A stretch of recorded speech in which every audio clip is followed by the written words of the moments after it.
Qatar की तरफ से यह खबर चल रही है कि कतर ने 65 मिसाइलों और 8 ड्रोन से ईरान के ऊपर बड़ा हमला किया है। खबर यह भी चल रही है कि सऊदी अरब भी ईरान के ऊपर हमला करने वाला है और यूनाइटेड अरब इमारात भी ईरान के ऊपर हमला करने वाला है।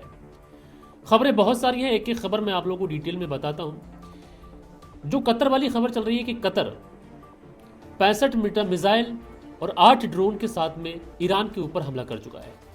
दरअसल यह खबर पूरी तरीके से फर्जी है और यह खबर कहीं और से नहीं बल्कि इजरायली मीडिया से चलाई जा रही है। यानी बात जाहिर है, साफ है कि इजराइल जो है मनोवैज्ञानिक दबाव बनाना चाहता है और जिससे यह खबर फैले कि कतर हमला करने वाला है तो वापसी में ईरान भी कतर के ऊपर हमला कर दे।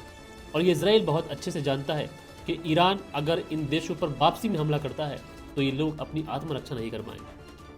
क्योंकि दोस्तों ईरान की तरफ से अभी भी जितने भी हमले किए गए, इक्का दुक्का मिसाइल्स को अगर छोड़ दे तो सारे हमले उन जगहों पर किए गए जहां पर अमेरिका का कोई इन्वॉल्वमेंट है, अमेरिका का कोई एसेट है, अमेरिका का कोई आर्मी का कोई जवान है। ऐसी जगहों पर ईरान की तरफ से हमले किए गए।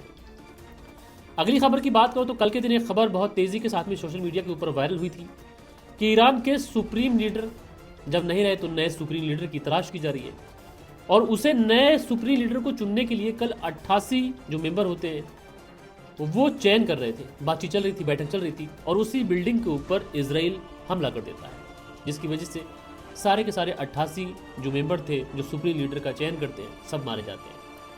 लेकिन दोस्तों ईरान की तस्नीम एजेंसी ने इस बात का साफ तौर पर खंडन किया है और कहा है कि इस तरीके की कोई भी बैठक अभी नहीं चल रही थी जिससे ये कहा जा सके कि किसी के ऊपर कोई हमला हुआ है।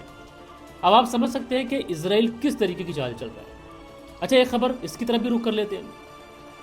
एक खबर ये चल रही है कि ओमान के ऊपर ईरान ने बड़ा हमला किया है। जबकि अगर मिडिल ईस्ट की बात करें तो ईरान का सबसे बड़ा अगर कोई सहयोगी कोई साथी है तो वो ओमान है और ईरान ने इस बात का साफ तौर से खंडन कर दिया कि हमने ओमान के ऊपर कोई भी हमला नहीं किया है। अब आप समझ सकते हैं कि तीसरा कौन है जो लड़वाने की कोशिश कर रहा है।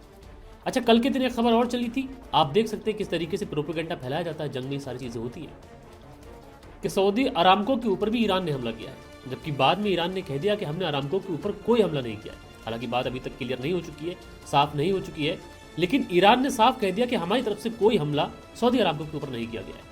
अब कौन तीसरा है जो सऊदी अरामको पे हमला कर रहा है? यानी इन अरब ममालिक को ईरान से भिड़ाने की कोशिश की जा रही है। लेकिन दोस्तों अरब ममालिक के पास में इतना कुछ है नहीं कि वो ईरान से भिड़ पाए, इसलिए अरब ममालिक भी किसी भी तरीके का अभी तक कोई रिटेलिएशन नहीं कर रहे। लेकिन हाँ, ये बात भी कही जा सकती है कि अगर कोई देश ज्यादा दिनों तक किसी के हमले सहता रहता है तो फिर बात उसकी इज्जत पर भी आ जाती है। अब ऐसे में क्या होता है, अरब रीजन अभी जंग की लपेट में और जाएगा? क्या इजराइल इन सारी चीज़ों में कामयाब हो पाएगा? ये कई सारी चीज़ें हैं जो अभी हमें आगे चलकर देखने को मिलेंगी। अच्छा, जो सबसे बड़ी खबर निकल के आ रही है वो सबसे बड़ी खबर ये है कि जो रूस है, रूस की तरफ से ये बयान आया है कि ईरान परमाणु बनाने में अब बहुत तेजी से आगे जा सकता है और बहुत जल्द ईरान परमाणु बम बना सकता है। क्योंकि अगर कोई देश परमाणु संपन्न देश होता है तो अमेरिका उसके ऊपर हमला नहीं करता, ये बात जग जाहिर है।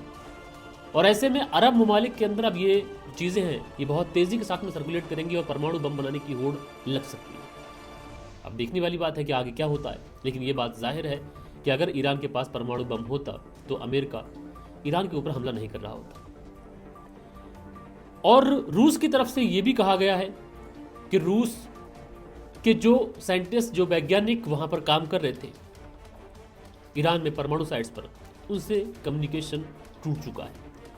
यानी बात साफ है कि इजराइल ने उस इलाके में जो नेटवर्क रहता है उस पर बड़ा हमला किया है, जिसकी वजह से किसी भी तरीके का कोई कांटेक्ट रूस का अपने लोगों से नहीं हो पा रहा। तो ये कुछ बड़ी खबरें थी जो मैंने आप लोगों को बताई हैं और आगे वीडियो में जल्द मैं आप लोगों के साथ में हाजिर होता हूँ। जब तक के लिए आप चैनल को सब्सक्राइब करके रख लीजिएगा। मैं आप लोगों को वो खबरें बताऊंगा जिन खबरों की आपको ज़रूरत है।